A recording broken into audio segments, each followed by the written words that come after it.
ካብቶም ናይ ገዛውቲ ኣዋልዩ ዝበዝሐ ግዚኡ ኣብ እምኒ ኮፍ ኢሉ ፀጉሪ እንዳጠቕለለ ዘሕልፉ ንሱ ኸ ይበኣስ ይሰቲ ነታ ገዛውቲ ኣፅቢዋይ ዝደፍሮ ሰብ ይብሉን። ንኣ ዝበለ ሰላሕ ኢሉ ዝኸዶ ወዲ ይኹን ጓል ብዘይገድስ ከም ኣመሉ ምስ ከምኡ ዝኣመሰሉ ሰባት ኣብ እምኒ ኮፍ ኢሉ ከሎም እታ ጓል ገዛውቱ ክዳና ኣፀራርያ በቅድሚኦም ክትሓልፍ ስለ ዝረአየ ንስከቲ ክብል ብትዕቢት ፀውዖም። ኣስጊላ ኮይና እምበር ኣቐዲማ ሪኣቶ እንተትኸውን ነይራ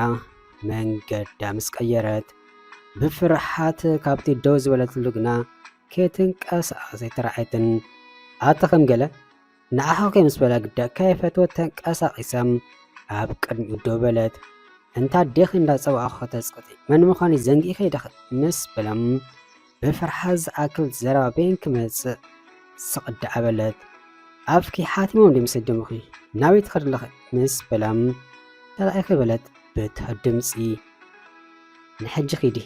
ካልእ ግዜ ግና ጠበል ምስ ተባሃልኪ ጠብ ትብሊ ካልእ ዘረባ ከይወስኽ ኣፈኖም ካልእ ክብለኒ ኢላ ተፀቢያ ስለ ዝፀንሐት ብቐሊሉ ምስ ፈንዎም ዝተሓጎስቶ ተሓጓስ ንሳ ጥራያ ትፈልጡ። ካልእ ግዜ ግና ናይ ኣጋጣሚ ኮይኑ ነታ ጓል ገዛውቲ ካልእ ሕቶ ፍቕሪ ዘይተቐበልክን ኢሉ ኣብ መንገዲ ምስኣ ክገራጮ ስለ ዝረአየ ኣብ መሬት ሰጢሑ ሒዝዋ ኸይዱ ኣይፍቅረካኒ ኣብ ከምኡታት የለኹን ኢላ ኣቕቢፃቶ እኳ እንተነበረት እንተኾነ ብሓይሊ ኣፍቃሪቱ ክትኮን እዩ ወጠጥ ዝብላ ነይሩ። ፍቕሪ ብሓይሊ ኣይሰርሕን እዩ። ሓደ ሰብ ካብ ብለቡ ኣየፍቅረካኒ መዝብለካ ክትእላ ጥራሕ ዘለካ ምናልባት ከም ሰብ መጠን ዕድል እንተረኸብካ ክሳብ መወዳእታ ክትፍትን ትኽእል ኢኻ እንተኾነ ዝደለኻዮ ነገር ንምርካብ ብሓይሊ ዘይኮነስ ብትዕግስትን ብጥበብ ኣፍቲኻዩ እምበር እንታይ ክብለ ክፀንሕ ምስ በለ ዋላ እኳ ምስኡ ክትርአ ዘይትደሊ እንተኾነት ካብቲ ዘሸግራ ወዲ ስለ ዘናግፋ ግና ተሓጒሳ ነበረት። ዋላ ሓደ ኣይኮነን የፍቅረኪ ኢሉ ንኣናኸ ኣየፍቅሮኒ ኣይከውኒ እንተበልኩ ድማ ብሓይሊ ኣፍቃሪትኩን እንዳበለ ካብ ዝርብሸኒ ብዙሕ ገይሩሎም ወረ መዕተን መፁኒ ከልኢኒ ዘሎ ምስ በለቱ ኣይከውኒ እንተተባሂሉ ሰላሕ ኢሉ ዘይጠፍእ እሞ ከዓ ንጓል ገዛውትና ክደፍር ነዚ ገዛውቲ ኣይፈለጦን ዘሎ መስለን ንምዃኑ ወዲ ገዛውትና ዲ ምስ በላ ኣይኮነን ምስ በለቱ ድሕሪ ሕጂ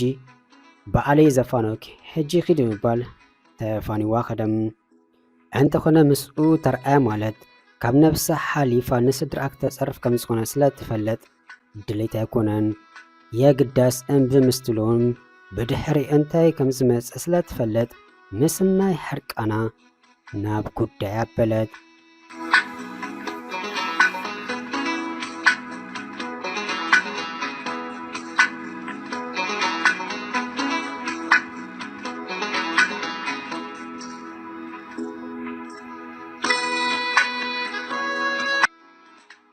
ከም ዓመሉ ወዲ ኣብ መንገዲ ጸኒሑ ጉዳይ ፍቅሪ ክገብር ክብል ግና ምስቲ ሰጢሕዎ ዝኸደ ወዲ ክትመፅእ ስለ ዝረአየ ኣንፈቱ ቀይሩ ካብቲ ኻይብ ተሰውረ። ሰሙመ መላእታ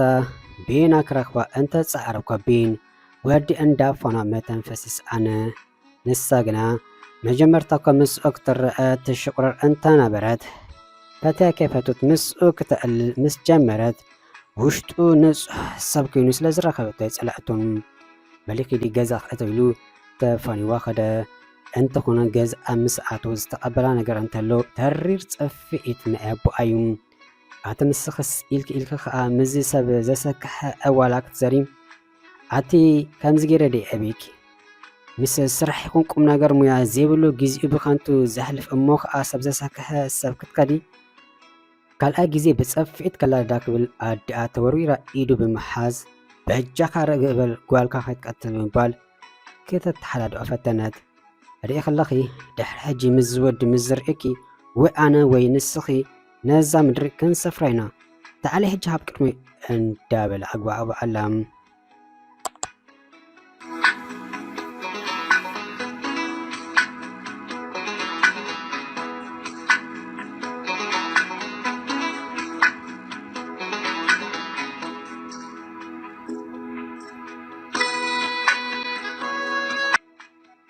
ነጽባሕት ዋላ ከምስኡ ክትልል ደስ ኢልዋ እንተነበረ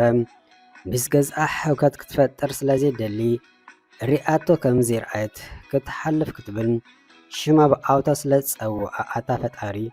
እንታይ ጌሪከ እንዳበለት ቁልሕ ከበለት ደበለት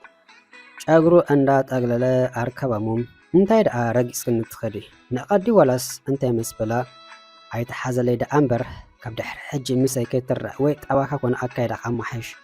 ዓለም ብዓለማ ብኣኻ ክትስክሕ ክንደይ ግዜ ዲኻ ክትዕውል በጃኻ ግዜኻ ብግቡእ ተጠቀመሉ ተጻሪፍካ ከማን ተጽርፈን ኣለኻ ምስ በለት ኮርናፍናፍ እንዳበለት እንታ ዴኺ መልከተኪ ሓቂዱ ናይታ ዘፋነወኪ ገጽሪኺ ክትሰጥሕ ምዃንከ ብኣይት ዘንግእ ምስ በላም ከምኣስ ትኽእል ኢኻ እሞ ንጓል ኣንስተይቲ ሓርምካ መን ንፉቕ ዝብለካ መሲልከይ ዘይትሰርሕ ግዳ ንእስነትካ ብከንቱ ስቒልካ ተባኽኖ ከምዛ ኢልካ መዋዕልካ ተነብር ድዩ መሲልካ በጃኻ ካብ ድሕሪ ጅምሳይ ከይትርኢ ኢላ ገዲፋቶ ኸደት ሽዑስ ተሰምዒ ዝመስል ክርክብ ኣይፈተነን ክልተ ኣንጎሎ ምስ ተዓፀፈት ግና እቲ የፍቅረኪ ኢሉ ተኸኽ ዘበለ ወዲ ኣብ ቅድሚኣ ስለ ዝጸንሐ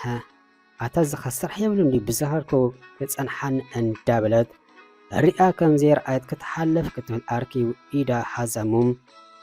እምበኣር ብጋርደ ተዓጂብ ክትንቀሳቐስ ኣለኺ ዘይትርድእኒኺ ኣነኮ ዝባኽን ግዜ ሓሊና ይኮንኩን ደድሕረኺ ዘብዘብ ዝብል ዘለኹም ፍቕርኺ በርቲን እምበር ቁሩብ ኣየደንግጸክን ኣተሓወይ ክንደይ ግዜ ዲ ኣይከውን ክብለካ ቁሩብ ንኽብርኻ ተጨነቕ ኣነ ዋላ ሓደ ኣይፈትወካኒ ኣየፍቅረካኒ ካብ ዝገርምካ ክርኢካ ከለኹ ጥራሕ ዝዝክረካ እታ ልበይ ጨሊሉ ዶ ሓንሳብ ንሓዋሩን ከርኢካ ሰብኣይካ ምሽ ትርርበል ኣተሓዘለይ ደኣ እምበር ኣንስኻን ከማን ኣብዚ ዓለም እንተንተርፍ ሓራይ ኣይምስበልኩኻን ብትርኢትካ ወይ ብጠባይካ ብዝኾነ ምክንያት ኣይኮንኩን ፍቕርኻ ዘይቅበሎ ዘለኹም ስለዚ የፈተወካ ጥራይ ኣብ ልበይ ፈቲሸ ክረኽበካ ይከኣልኩን ስለዚ ምስናይ ኣክብሮቱ ካልእ ተፍቅረካ ጓል ሓሰስ በል ድሓር ከዓ ምናልባት ናቂነ ምሳይ ዝኸይድ ወዲ እንተሪእኻዮ ንኡ ፈትየ ኣለኹ ቅበፀን ሕጂ ኢላ ገዲፋቶ ገለት ግዳ ሓቂ መገላገለያ ከምኡ ኢላ እምበር ነቲ መኣገርገሪ ናይ ገዛቱ ወዲ ኣፍቂራቶ ኣይኮነትን ብዝተሰበረት ልቢ ካብ ቅድሚኡ ክሳብ ትስወር ብዓይኑ ኣፋንዩ ምስ ዕድሉ እንዳማረረ ኣንፈቱ ጠብዩ ንኸይምለስ ዝወሰነ ዝመስል ካብቲ ከባቢ ተሰውረ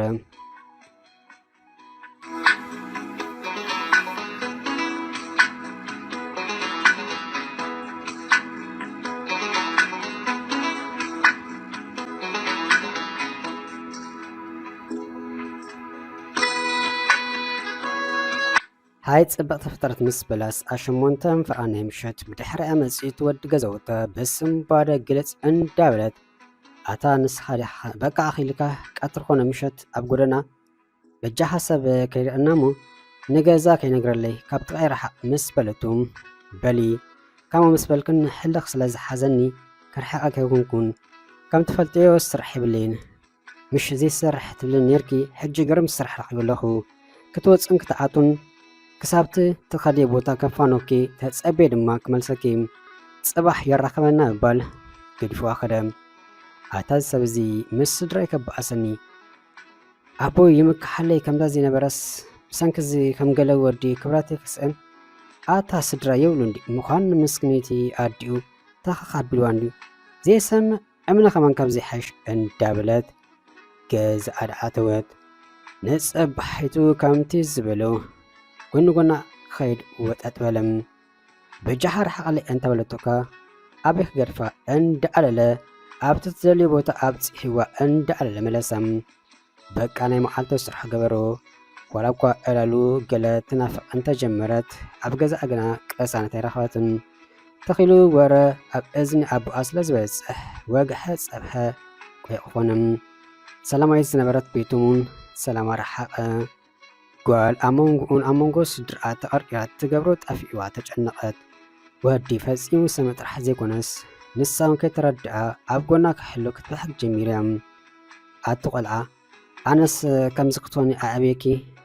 ኣቲ ካብ እግዝስባ ወለዲ ኺና ዘይትሰምዕና ንዛረበኮ ዘለና መጀመርታ ንስለ ጥቕምኺ ረባሓኺ እዩ መጻኢኺ ኣጸልሚቱ እንተገደፈኪ መን እዩ ዝሕሰ ንሕና ዋላ ንስኺ ክቐጽል ድማ እዚ እንዳ ክቡራትን ሕፉራት ገዛይ ምውዓልና ኣብ ዝተቐምጥና ብኸፉ ዓይኒ ዝርአየና የለን ብሰንኪ ግና ክንዋረድ ኣይኮናን ነዚ እንታይ ርኢ ክለኺ ኣይሰርሕ ኣይመሓር ይሰቲ ይበኣስ ይኣገርግር ኩላ ገዛውቲ እትረግሞ ሰብሲ መርገም ጎቲት ክለይ ገዛይ ትመጽእ ኣቲ ክንደይ ተሓምቂ ገና ኮፍ ከበለት እያ ከምታ ኣብ ደገ ዝኣተወታ ኣምሪሩ ዝዛረብ ዘሎም ነቡኣ በጣዕሚ ስለተኽብሮ ክትምልሰሉ ድላይ ኣይኮነን ኮይኑ ዝበለ እንተበለ ካብ ስቕላ ምስማዕ ሓሊፋ ብጭቕ ክትብላይ ትስምዖን እያ በለይ ኣኽላ በለት ኣዲኣ ጓል ኣቕላ ፀይዋ ከም ዘሎ ስለ ዘስተባሃለት የኣኽላ ኣይኮነን እማኣድያ ነጥቕመ የዛረብ ዘለኹ ጽባሕ ንጎ ከብዳ መሊኡ ገፈፍ ገፈፍ እንዳበለት ምስ መጻተኪ ዋይ ዋይ ምባል ትርጉም የብሉን ትምዕድያ እንትኾንክ እማኣድያ በላ ምስኒ ሕርቃኑ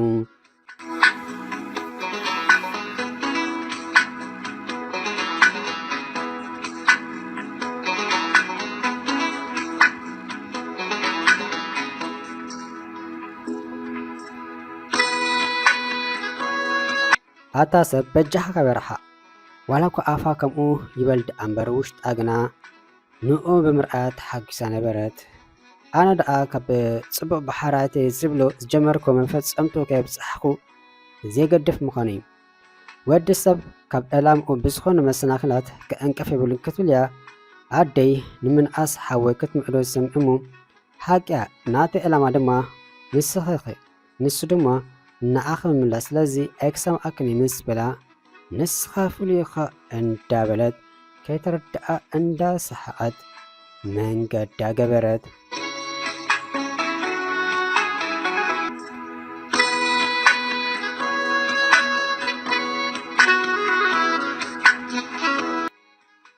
ደገ ምስ ወፀት ምስኡ ተራኺባ ትስሓቅ ትፃወት ትሕጉስ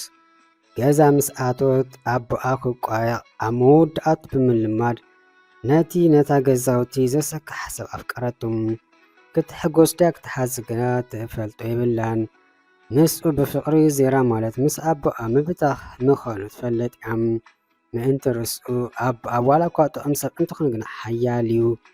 ክሳብ ሕጂ ከማን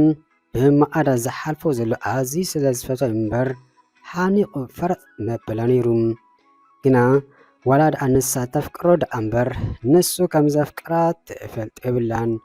ብዛዕባ ፍቕሮም ብጌጋ ክዛረብ ሰሚዓቶ ኣይትፈልጥን እያ ዘስተባሓለትሉ ነገር እንተሎ ከማን ንቐድሚኡ ከም ዝኾነ ጥራዩ ሂወታ ሕውስብስ በለ ኣብ ሓደ ሕሞት ናይ ሓጎስን ሓዘን ስምዒት ኣንጸባረቐ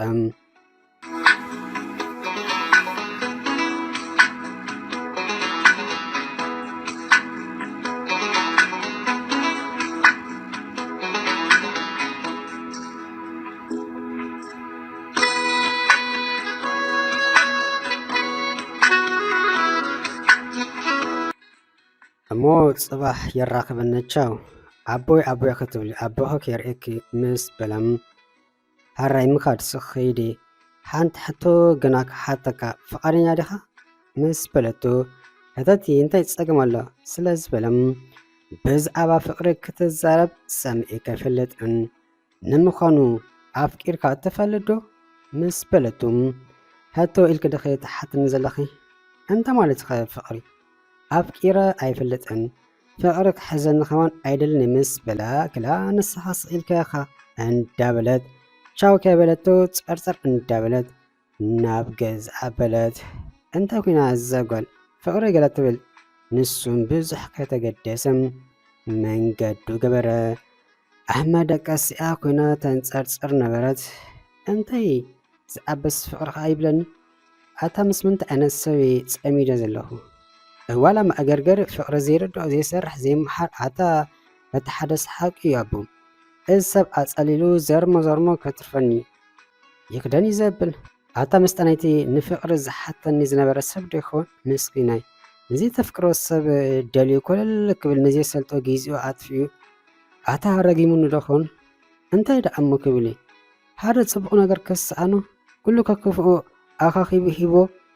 ኣታ ዕድለይ ድዩ ዋላስ ዕድል እዩ ፈጣሪ በጃኻ ልቢ ክፈቶ እንዳበለት ምስ ፈጣሪኣ ክትዛረብ ጀመረት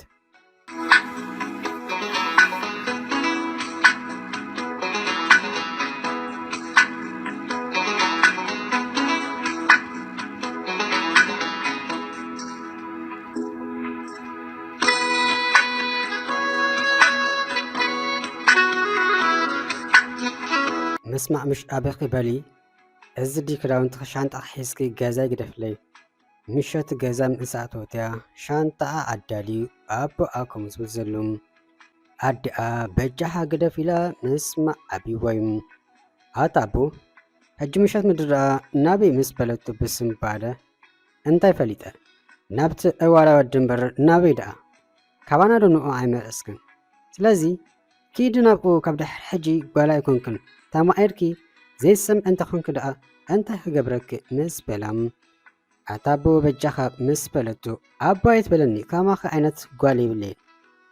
هجي أبكى لك تبصحنا جازا يقدفلي ويدما كبدح الحج بقيقة مزودي أيكر عني بلي كابزو بس أجنا زخون أي سمعكني مسبلام أتابو زي بقالو ندقالو أمان قديز أكتر نزل الزول سربا كيترد مس أملقات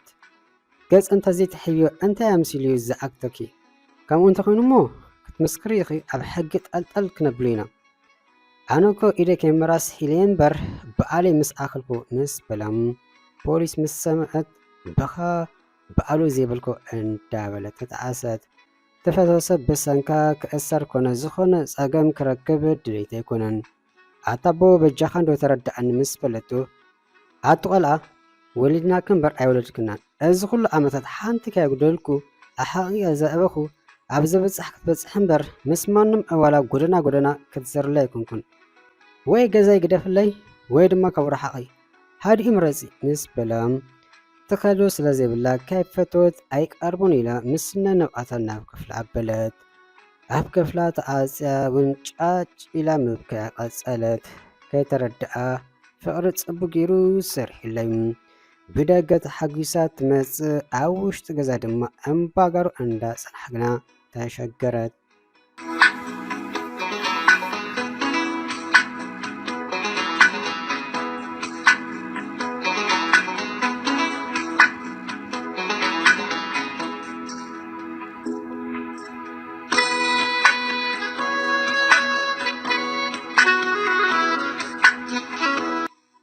أنت ناتي متخخ ودي كي تركب لا زحمة كنسا حمل لخو بال نخلتا معالت مولو دقا كي رأيت جازات عصوات أبو أدما بأمت أنت رقاق أنت خنام أبسال سيتي معالتي جاز أسلا زير أي ودي نافئو معاصو جاز أمسكوح كحم أبو كان شلو كينو صحين دامقاج حمو كلاس إسلا سنحا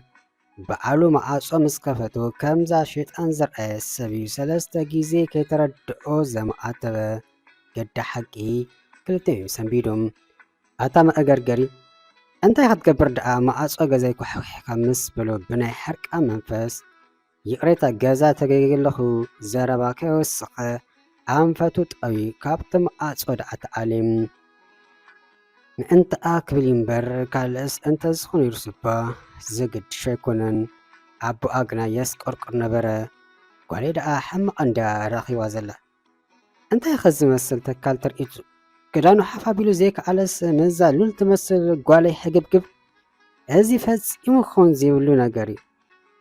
قلتيف كاسا عيدلا حمم مرآيو كامزيل كامو أيكن برنيو بسهن كازي جلفاف نزا مجحتو قالي كسن اندابلا نعف قالو مخاد نعل كي دخل نازي جلفاف ود حجسكا حلوف حلفو معاصوي جازاي كخوحكا مس بلام ولو كم أنتي كبرت أباك تبل جازعة عاسيان تسأنحد بز أبو مسمعت قنا لبانت إراك توز قرب ترفم مئن ترسون محير نفقع تازل أمو أنت الكيو مس بلدو كي تردأ أتقلع أنت كلوت بين لخي مس بلم أبو ويود أسل زخبرك ينبر أنس مزي ود بكا فقري هيزم له زقبرك قبرن مس بلدو بزيل بحيل فقري الدفاف إيوا أنت إلو حالواتو سحتو زرقح بلا كلان تايم آتيو أن دابلت أتابو أوي أدعت أن دابلت بأوتا مستد حيث أدعى بسم بعد حرق مسبلتا أوي أتنتيكو أن دابلت نسان بوغنم سب أقلا خيكون بفرحات حانساب نلبو حانساب قيس عند حزو خلقنا ተበራበረሙ ንጓሉ መስርዐይ ዝበለቱ ስለስተዘክሮም ስምዕነ እንዶ ንስኺ የፍቅሮ ደኺልክኒ ምስ በለም ኣታቦ በጃኻ ተረጋጋእ ምስ በለቱ ኣይረጋጋእናቲ ሕጅስ ከዓ ኣብ ቅድመይ ክድርግሕዮ ኣቲ ማዕረ ክንድእ ዲና ተናዓቕና ደሓንበል ክንርአና እንዳበለ ተሲኡ ካብቲ ክፍሊ ወፅም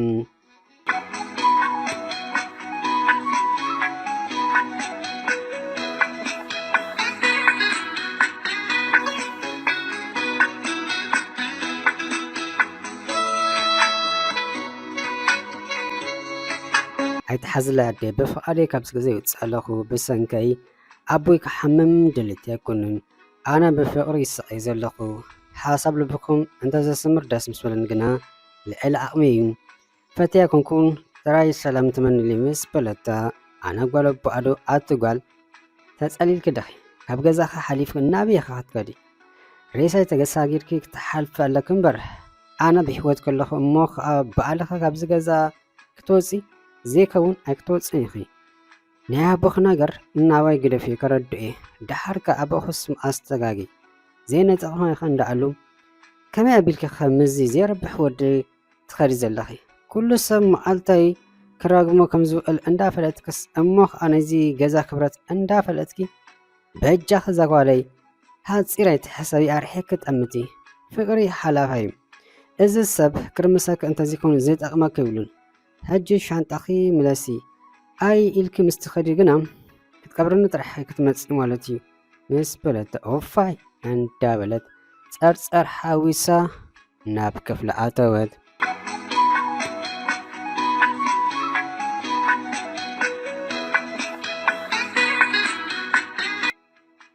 ኣቲ ጠፊእኽና እምበር ከምዚ ኸመን ዝናፍቐኪ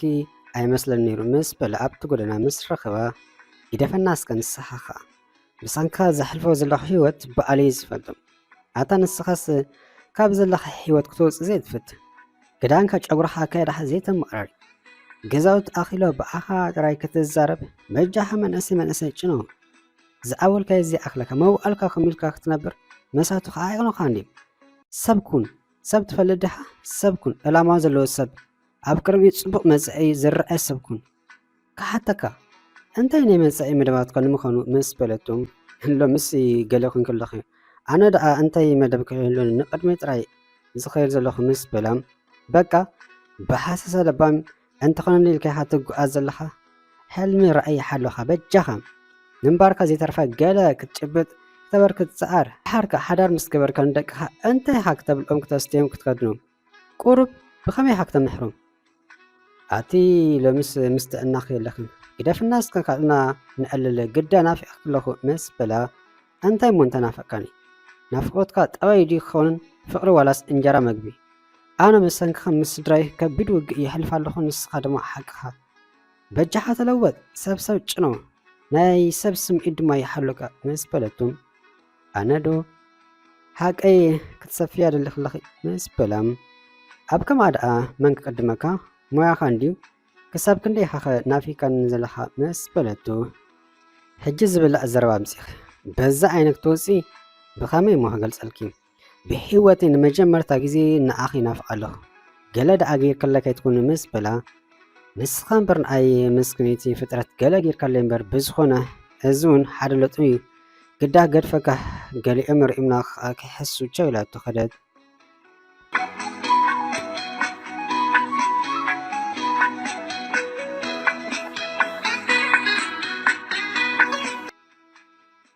ወዲ ክብል በዘይ ልቡ ኣብ ሕለም ዝበለ ፍቅሪ ኣተወ ከምታ ተፍቅሩ ኣፍቀራ ፍቅሪ ክሕዞ ንመጀመርታ ግዜ እዩ እንታይ ዝኸውን ዘሎ ኺሉ ተመራሚሩ ኣብ መወዳእታ ዝበፅሖ ነገር እንትሎ ምሒር ከም ዘፍቅራዩ እቲ ኩሉ ድፍረቱ ኣብ ሸዓ በፂሑስ የፍቅረኬ ክብሎ ኣይከኣለን ካብ ሓደን በዝሕ ግዜ የፍቅረኬ ትብል ቃል ከውፅእ እውን ነክፈረግ ኢሉ ይግናበን ጠባይ ክቀየረ ዘስተባሃለት ጓል ከም ዘፍቅር ኣይሰሓተቶን እንተኾነ ካብ ኣፉ ከውፅያ ትፅበ ዘላ በቲ ሓደ ግን ኣካየድኡ ክቕይር ብሓንቀውታ ትፅበያ ዘላ ከምዚ ኢሉ ፍቁራት ምዝኾኑ ሙሉእ ፍቅሪ ከምዘይኮነሎም ኣፀቢቓ ትፈልጥ በሊ ሎሚ ሓደ ነገር ዝነግረክለኒ በላ ዘለዎ ድፍረት ኣኻኺቡ እንታይ በለቶ እንታይ ክብላ ከም ዝደሊ እንዳፈለጠት እንታይ ዲ መሲልክ ኢሉ ስቕበለ ነታ ቃል ከውፃእ ብሓንቀውታ ከንፈር ከንፈሩ ትዕዘብ ነበረት ማለት ዳ ኢሉ መሊሱ ስቕበለም ንመጀመርታ ጊዜውን ብፍርሃት ርሓፅ አንጠብጠበ ነክፈረ ክብል ጸኒሑን ምሻለኪ ኣነ ብጣዕሚ ኣፍቂረክ ኣለኹ ምስ በላ ከይተረድኣ ብስምዒት ዘላ ተጠምጠመቱም ኣታ ደንዙዝ እዚ ኩሉ ድፍረትካ ክሳብ ሕጂ ኣበይ ነይርካ ኣነ ካብ ዘፍቅረካ መዓስ ውሕድ ገይረ ኣኑን ብጣዕሚ ዘፍቅረካ እንዳበለት ተሓቂፋቶ ድሕር ምጽናሕ ጸኒሓ ግና ካብ ነፍሱ እንዳትዓሌት ኢና ስማ ኣካይዳሓ ክትዕርለካ ምስ በለቱ ተፍቅረኛ ዝብል ዝኾነ ግምት ስለ ዘይጸንሖ ምእማኑ ተጸጊሙ ቀባሕ ዋሕ ይብል ነበረ ኣታን ኣሓኪ ምስ በለቱ ናይ ብሓቂ ተፍቅረኒኺ ምስ በላ እንተ ዘይፍቅረካ ዳ እንታይ ምስ ስድራ የበኣስን ኣሎ ብነብስኻ ዘይርዳእካ ድንዙዝ ኮንካ እምበር ብሰንኪኻ ዝጸግቦ ዘለኹ መከራ ባዕሊ ዝፈልጦ ግና ፍቅረ ጥራሕ ኣካል ኣይኮነን ጠቕላላ ኣካይዳኻ ቀይርካ ካልእ ሰብ ክትኾን ኣለካ ስድራ ጥራሕ ዘይኮነስ ምልእቲ ገዛውቲ ኣይትፈተካና ካብ ኮነ ምስ ሓዳር ናይ ምግባር መደብ እንትሓሊካ ሰብ ክትጨኑ ክትክእል ኣለካ ዝሰርሕ ዝንቀሳቐስ ሰባት ዘክብር ዘይተሓረም ሰጢሉ ሂወቱ ዝመርሕ ነዚ ክትገብር ኣቕሚ ኣለካ ድዩ ምስ በለቱም ንስኺ እንተሓጊዝክኒ ደኣ ንኣኽ ክብል እንታይ ዘይኮን ምስ በላ ከምኡ እንተኢልካ ኣብ ርገጽ ኣነ ክሳብ ሂወተይ ከይተረፈ ምእንታኻ ክብጅዱል እዩ ስለዚ ሓግዘኒ ክሕግዘካ ምስ በለቱ ቅሰኒ ዘይነፍሰይ ረብሓ እንዳኣሎ ምስክነቲ ኣደይ ንበኣላ ብሰንከይ ዘይትዋርድ ዘላ ኣቲ ብሰንከይ ዝቐርባ ሰብ ስኢና ከምዛ ካብ ሰብ ዘይተፈጠረሲ ምስ በላም ሕጂ ዶ ተረዲእካ ንሕና ንወለድና ኩርዓት እምበር መከራ ሽግር ክንኮኖም ኣይግብኣን ይሓሎም ኣይሓሎም በታ ዘላቶም ንናትና ጽቡቕ ክብሉ ዘሕልፎ መስገደል ቀላ ኣይኮነን ካብ ኩሉ ድማ ዝወለደት ኣደ ክትነብእ የብላን ብሰንኪኻ መዓንታ ሕርር ከም ዝበለ ኣይጠፍዓካን መቼም እሞ ሕጂ ሎም መዓንቲ መጀመርታ ፍቅርናያ ነዛ መዓልቲ ንዘን ጥዕለት ከይትረስኣ ብጣዕሚ ዘፍቅረካ ምስ በለቱም ነዚኣ እንተረስኤ ደኣ ሞት ይረስኣኒ ብጣዕሚ ዘፍቅረክ ኢሉ ሓቒፉ ኣብ ግንባራ ሰኣማም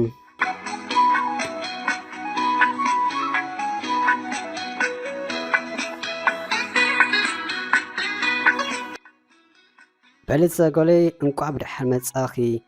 ጥቕም ብስራት ሒዘልክለኹ በላ ኣቦኣ ገና እግራ ኣብቲ ገዛ ምስ ረገጽም ብስራትካ የተዓማቦ እንታይ ደኣ ተረኺቡ ምስ በለቱ በልት ዘጎለይ እዚ ንኩላሕና ዘሐጉስን ዘቐስን ድማ እዩ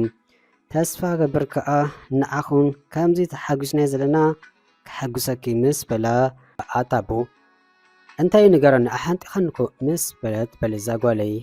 ከመይ ዝበለ ምሁር ወረጃ ወዲ ሕፍራት ክቡራትን ረኺበልኩ ኣለኹ እሞ ክትምርኣይኺ ምስ በላ እዋ ኣቦ ናይ ብልባኻ ዲኻ ምስ በለት ብስምባደ ዘሐጉስ ምሽ ከማርሖ ከይኸርና ወድቲ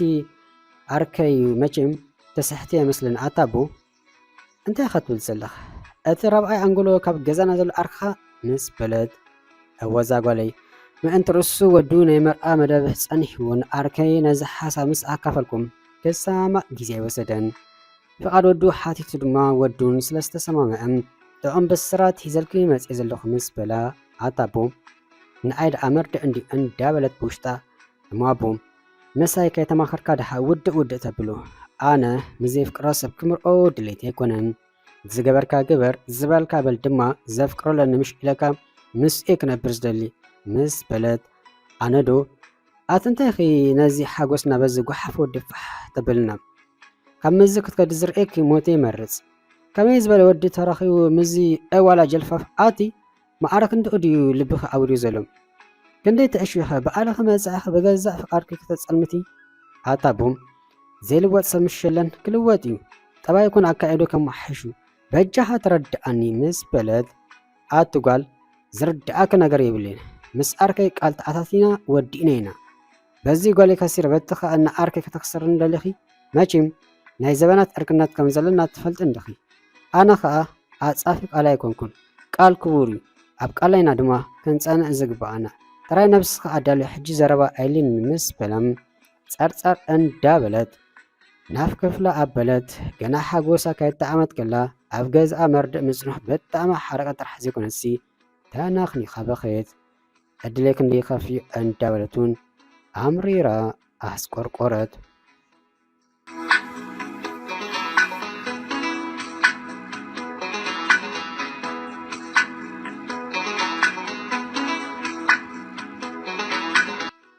ዋው ጽቡቕ ለውጢ ከምዘይ ዝበልኳ ሕጂ ሕጒስካ ክዳንካ ጽፉፍ ኣቀማቕማ ከማን ከምኡ ሽጋራ መስተን ቀስ እንዳበልካ ጠቕሊልካ ከም ትገደፍ ተስፋ ኣለኒ። ባርምዕታ ገዲፍካ ድማ ካፈተ ኣቱ ከም ዘለኻ ወርኻ በፂሕኒ ብጣዕሚ ኢኻ ተፍቅረኒ ማለት ኮይኑ ማዕረክ እንደዚ መስዋዕት ትኸፍል ተለኻ ደኣ ምስ በለቶ ናይ ኣቦኣ ነገር ከይነገረት ኣብ ሰሙን ዝራኸቡ ዘሎ ናብ እንዳሓትንኣ ጌሻ ስለ ዝቐነት ዘረባኺ ኣብ ኣእምሮይ ኣትዩ ረቢሽኒ ገለ ኣንዚን ነይሩ በጃኽ ምእንታ ኸዚኾነስ ምእንቲ ነብሰይ ዝቃለ ዘለኹ ከምቲ ዝበልክዮ ኣብዚ ዓለም ገለ ከበርክታለኒ ኣብ ቅድመይ ገለ ዕላማ ሰርኤን ኦነ ምርካብ ክቃለስ ኣለኒ ንነብሰይ ኩርዓት ኮይኑ ንስድራይ ከባቢኡን ኩርዓት ክኾን ኣለኒ ንእስነት ይኣክል ብዓብዪ ድማ ንኣኺ ክኸስረኪ ኣይደልን ብጣዕሚ ዘፍቅረኪ ስለቲ ኣብ ልዕለይ እምነት ኣሕዲድኪ ዝቐረብክኒ ድማ ብልበይ ዘመስግነኪ ምስ በላም ንብኣት ስለ ሰኣራ ኣብ ቅድሚኡ ጫጭ በለት ጫጭ መበሊኣ ለውጡ ጥራሕ ዘይኮነስ ዝምርኣኪ ኣማጺል ከለኹ ዝብል ዘረባ ኣቦኣን እዩ እንታይ ደኣ ኣይድሓና እንዲና ምስ በላ ድሓና ዝዛይደ ናፊቓካ ስለ ዝነበርኩ ጥራይ እንዳበለት መእውር ተሰኣመቶ።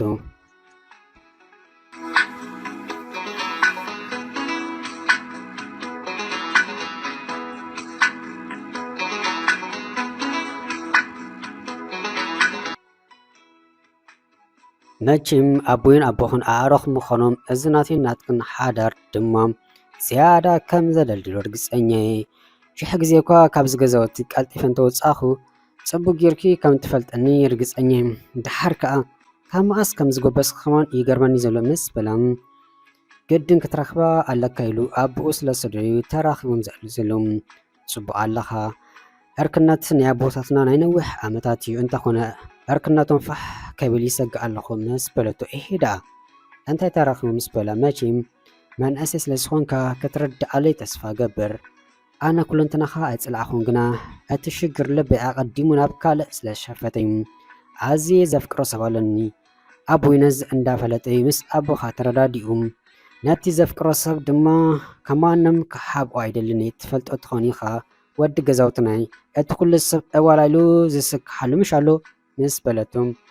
እዚ ኣብ እምኒ ኮፍ ኢሉ ተሰጢሕ ዝውዕል ጥራሕ ከይትብሉኒ ምስ በላም ቅድሚ እምበር ሕጅስ ይልወጥ ኣሎ ግና ሓቂ ካይተጋየኻ ንሱ ምስ በለቶ ኣቲ ንስኺ ትመስለ ሽኮሪና ጓልቶም ክቡራትን ሓፍራትንሲ ከመይ እዚ ነገር ንዚ ምስ በላ እቲ ዛንታ ነዊሕ ግና ክትርዳኣለይ ዝደሊ ብጣዕሚ ዘፍቅሮ ስለዚ ተሓባበረኒ ምስ በለቶም ኣነ ደኣ እንታይ ክትሓባበረኪ ምስ በላ ንኣይ ትኸውን ጓል ኣይኮነትን ኢልካ ነቦኻ ኣይኮን ይበሎ ምስ በለቶ ከምሞ ዘይኸውን ሓደ ኣነ እውን ኣይፀላእኹን ቅፅል ድማ እንዳረኣኹ እንዳሰማዓኹ ዋላ ዳ ኣነ እውን ኣይወሰደኪ ደኣ እምበር ከም ጓል ኣርከ ኣቦይ መጠንሲ ናብ ጉድጓድ ክትኣትዮ ስቂለ ዝእዘብ ሰብ ኣይኮንኩን ምስ በላም በጃኻ ዝብለካ ጥራሕ ተሓበረኒ ኣብ ዓለም ዘይልወጥ ሰብ የለን ይልወጥ ድማ ኣሉ ሕጂ ንስኻ ሓራይ ኢልካኒ ማለት ሂወት ክልተ ሰብ ኢኻ ተተርፍ ዘለኻ ንሱ ኣባይ ተስፋ ገይሩ ምእንታይ ክብል ሂወቱ ኣብ መሓሹ ዝርከብ ዘሎ ምስ በለቱም ፈፂመ ከምዘይተፀበኹ መቼም እንታይ ደኣ ክገብር ዝሓበኒ ምቕባል እምበር ልብኺ ምስ ካልእ ከሎ ብሓይሊ ጎቲተ ክምርኣኩን ፍቃደኛ ይኹንኩን እንተኾነ ነቦኹ ኮነ ንኣኺ ሓዚነልኩም ኣቲ ነዚ ደኣ ክንደይ ግዜ ዲና ሚኢድናዮ ረብና ዲና ቀደም ገዲፍኒ እምበር እንደይ ሓይለ ፍቅሪ እንተለወጦ እምበር በሊ የሳልጠልኪ ብኣይ ወገን ቀሰኒ ከም ገለ ኢልኪ ምስቲ በኣሲ ሓዳር እንተዘይገይረ ግና ናባይ መፂ ሃላ ጓል ኣርክቦይ በሊስተይ በላዕናቲ ቢራ ኣልዒሉ እንዳሰተይ ነሳውን በቲ ሓጓስ ነታ ካብ መትሓዚ ጥርሙዝ ናብ ቢኬሪ ዝቀድሐታ ኮካ ኣልዒላ እንዳሰተይት ክምስምስ በለት።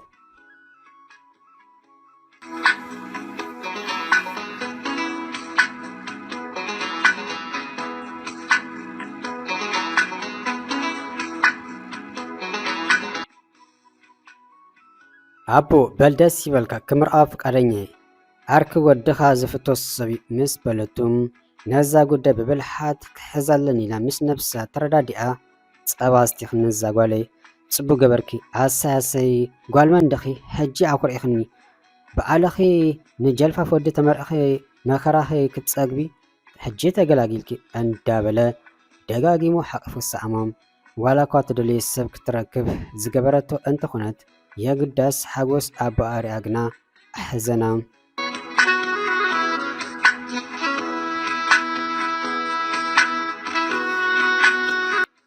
ድሕሪ ሰለስቲ ኣቦኣ እንዳንፀርፀረ ናብ ገዛ መፀ ኣደን ጓልን እንታይ ዳኣ ክብለየን ብሓንሳ ሓቲተን ገደፋ ንስቂሉ ብሕርቃን ተነፊሑ ንኸባቢ 5 ደቂቕ ዝኸውን ስቂሉ ድሕሪ መፅና ነዛ ምጮቲ ጓለይሲ ኣይደልያን ክብል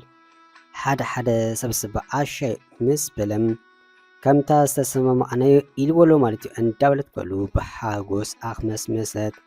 እንታይ ኢኻ ትብል ዘለኻ ምስ በለት ሰበይቱ ግዳም ኣተ እንታይ ዝበሃል ኣለዎ እሞ ክዳግመልኪ እቲ ወዲ ኣርከይ ምሰት ትኸይድ ጓል ኣይኮነትን ምስና ኣክብሮቱ ንኻለኹም ሓዋኢሉ ይብለኪ እንታይ ስሙ እዚ ቁርብ ምስ በለም ድሓን እሟይ ትሕራቕ ኣብዚ ሕማምካ ከይትበፅሕ ንኣና ዝበሎ ፈጣሪ ሒዝወሎ ምስ በለቱ ኣቲ ንሱ ዳ ንሱ እንዲግናሲ ከምዚ ክፈደና ኣይተፀብኾን ምስ በለም ድሓን ኣይትሕራቕ እሞ ድራር ደሞ ክቐርብ ምስ በለቶም እዚ እንዳሰምዓኻ ከመይ ኢልካ ክድረር እንዳበለ ኣንፀርፀረም ጓሉ ግና ብጣዕሚ ተሕጎስ ነበረት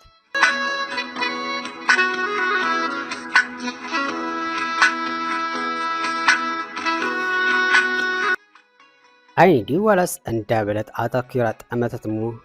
ሓደ ተርእዮ ደለኺ ምስ በለታ ንመን እዩ ዝርእዩ ነቲ እዋላ ወዲ ትብሎ እምበር ካልእ ዳ ንመን ምስ በለታ ነይነይ ምስ በለታ ኣዲኣ ኣተደ ተዓርግላ ክመስለን ነዚ ኣብ ቅድመና ዘለዎ ነዛ ዓባይ ሰበይቲ ዝሕግዛ ዘለዎ ድመር ምስ በለታ ኣተይ ናይ ባሓቂ ድዩ ዝሕግዝ ዘሎ ከሰርቃ ደኣ ደሊኻ ይኮን ምስ በለት ኣዲኣ ብኣግርሞት እንዳተዓዘበት ኣተደ እንዳሓገዛስ ክሰርቃ ትብሊ ምስ በለተም ይመልኣሉ ጓለይ እንዳበላ ብጥቆ ምስ ሓለፋ ጥዑ ኢላ ብከንፈራ ኢዳ ስኢማ ኦፍ ኢላ ምስ ለኣኸትሉ ብተሓጓስ ኢዱ እንዳወዛወዘ ሰላም ኢልዋ ድሓር ከም ዝራኸቡ ብምልክት ተረዳዲኦም ገው ጉዳዩ ገበሩ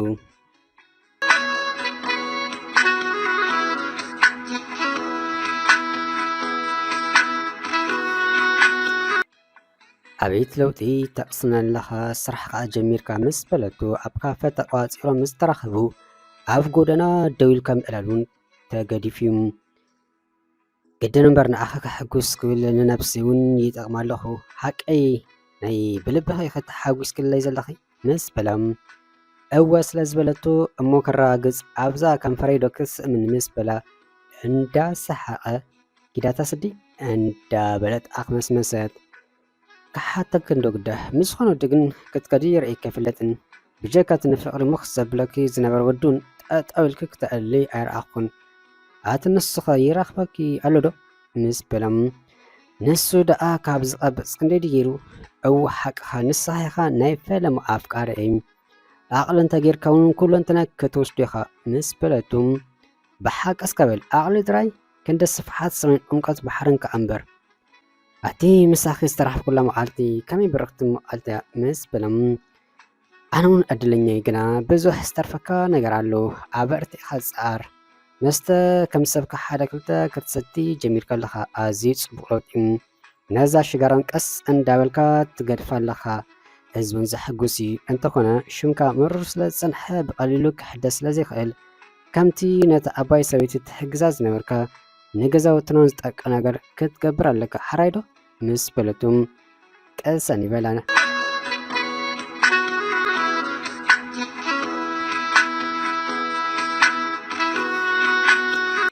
ኣቦኣ መኪኑ ጎነቲ ፅርግያ ኣሽጉ ናብቲ ሓደ ክሰግር ክብል ብናሕሪ መኪና ትመፅእ ስለ ዝነበረት ከይርአ ሕርክ ክብላ ክብል ሓደ ብድሕሪኡ መፅኡ ጎቲቱ ንስክላ ኣድሓኖ እንትኾነ ክልቲኦም ኣብ መሬት ተሰጢሖም ነበሩ የግዳስ አቦኣ ኣብ ልዕሊ እቲ መንእሰይ ስለ ዝወደቐ ዋላ ሓደ ኣይኮነን። እቲ መንእሰይ ግና ደም ይፈሶ ነበረ። ነቲ ፍጻመ ዝተዓዘቡ ዘበሉ ተኣኪቦም ንክልቲኦም እኳ እንተተሰብዎም ደም ይፈሶ ከም ዝነበረ ምስ ዝተባሃሉ መኪና ሕክምና ክብሉ ዝሰምዐ ኣቦኣ ኣነ ከብፅሕ ኢሉ ኣብ መኪኑ የእቲ ሕክምና ምስ ኣብፅሕዩ እምበኣር እቲ ዋላ ናይ ገዛውቶም ከም ዝኾነ ዝተባሃለ ዘይጠቅም ስብስብ ባይለን እንዳበለ ክሳብ ርእሱ ዝዕሸግ ተጸቢዩን ናብ ገዛውቶም ክመልኦ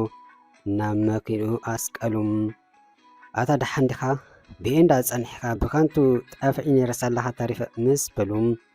ናይ ኣጋጣሚ ጽርግያ ክሰግር ክብል ብዝኾነ ደሓን ዲኻ ንስኻ ምስ በሎ ነቦኦም ኣነሳ ኣለኻ ደሓኒ ዋላ ሓደ ይኩንኩን ምእዋልካ ገዲፍካዮ ዶ ካብ ጓለይ እኳ ርሓቕ ተባሂልካ ምርሓቕ ዓቢኻ እንዲኻ ምስ በለም ሕጂ ደኣ ክንደይ ግዜ ነብስና ክነዕሹዓ ክንነብር ኩሉ ነገር ኣማዕራሪ ኣብ ከቢድ ፃዕሪ ድማ ይርከብ። ስራሕ ጀሚረ ካብ ነፍሲ ሓሊፈ ናደይ ከማን ተሪፈ ኣለኹ ምስ በሎም ኣከዳድናኻ ኣቀማምቃማኻ ይርኢ ኣለኹ ንጓለይ እንተዝሕበካስ ከምዚ ኣነ ሕንቅየ ዝኣበኻ ክተንብራ ትኽእል ዶ እንዳዘርካ ዘመኻ ኣይተሸግራን ዶ እሙን ሓዳርካ እሙን ንገዛኻ ክትከውን ብቕዓት ኣለካ ዶ ምስ በሎም ምእንቲ ጓልካ ዘይኮነ ምእንቲ ነብሲ ክብል እምበር ንጓልካ ይመርዓዋ ኣይመርዓዋም ኣብ ስካድኮ ንኩሉ እሙኒ ክኸውን ዝደሊ ናብ ዝነበርኮ ህይወት ክምለስ ብሓቂ ኮነ ድሌት ኣይኮነን መንገዲ ዓወቲ ሂዜ ኣለኹም ከሳ መወዳእታ ድማ ካብ ፀሓይ ሰብኣይ ጭኖ ትብል ነራ ጓልካ ሰብኣይ ክጨኑ ዝደሊ ብሰንከይ ኣብ ገዛ እምባጋሩ ይፍጠር ከም ዝነበረ ወረ በፂሕኒ ስለቲ ኩሉ ነገር ይቅሬታ ይሓትት ይቅረ ምሕታት መርኣያ ልቦናይ ትብል እሞ ኣደይ ይልብናማ ኣለኹ መስለኒ ምስ በለም ጽቡቕ ለውጢ እሞ ጓለይ ሰለስተ ኣወዳት ኣማፂላ ናቶም ክልተ ክሳደይ ንኸራ ብጀካ ኸንበር ኢላ ኣቕቢፅያ ስለዚ ኣብ ትካለይ ንሽዱሽተ ወርሒ ክትሰርሕ ዕድል ክሕበከይ ኣታዊ ናይቲ ትካል ክብ እንተቢልካዮ ብኣቢልካ ድማ መንፋዓትካ ትግሓትካ እንተሪኢኻኒ ነጓለይ መሪቐ ክሕበከ ምስ በሎም ጥራይ ጽቡቕ መእተዊ ኮርስ ሓቡን እምበር ደስ እንዳበለ እምበር ወርሓ አንጎለይ ዘይጥቀመሉ ኮይኑ እምበር ንቑሑን ቀልጢፉን ነገራት ናይ ምሓዝ ክእለት ኣለኒ ስለቲ ዕድል ዝሓብካ ንግና የመስግን ምስ በሉ ንምስጋኑ ድሕር ዓወትካ ይኩንና እንታ ህይወተይ ዘተረፍካያ ግና ኣነ ከመስግነካ ዝግባኣን እሞ ንኣ ገዛእቶም ምሳና ክደረር ምስ በሉ ኣብ ገዛውቶም ምስ በፅሑ ድሓን ኣብዚ ክወርደ ቁሩብ ከዓ ቃንዛ ይገብረለሎ ምስ በለም ድሓን ሓራይ ዳሓይካ ክገብር ኢሉ ኣፋኖ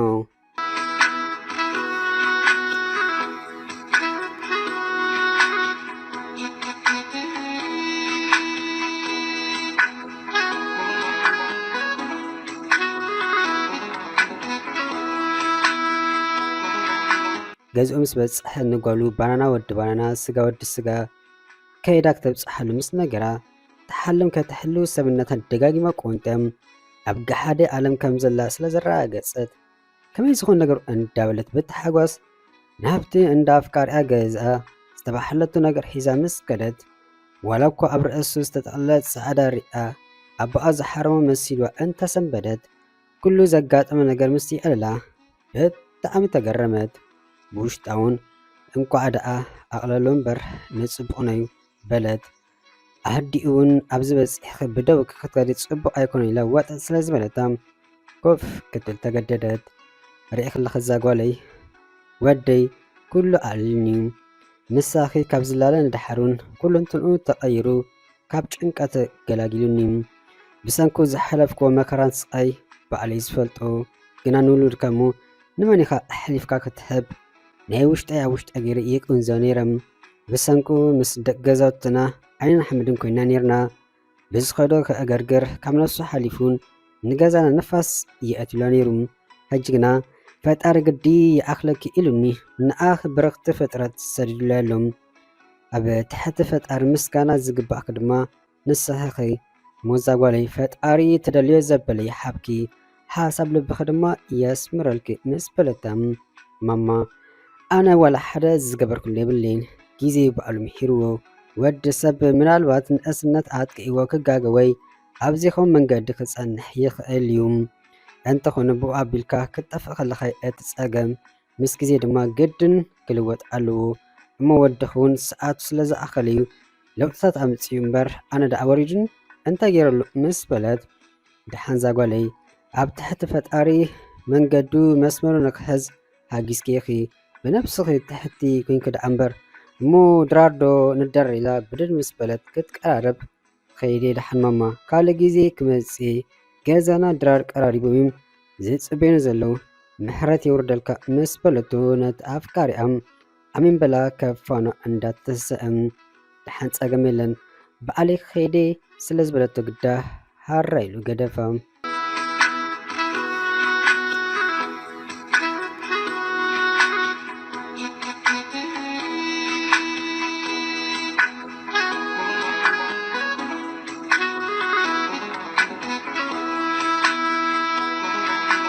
جيزي እንዳተተከአ ኣዋርሕ ምስ ሓለፈ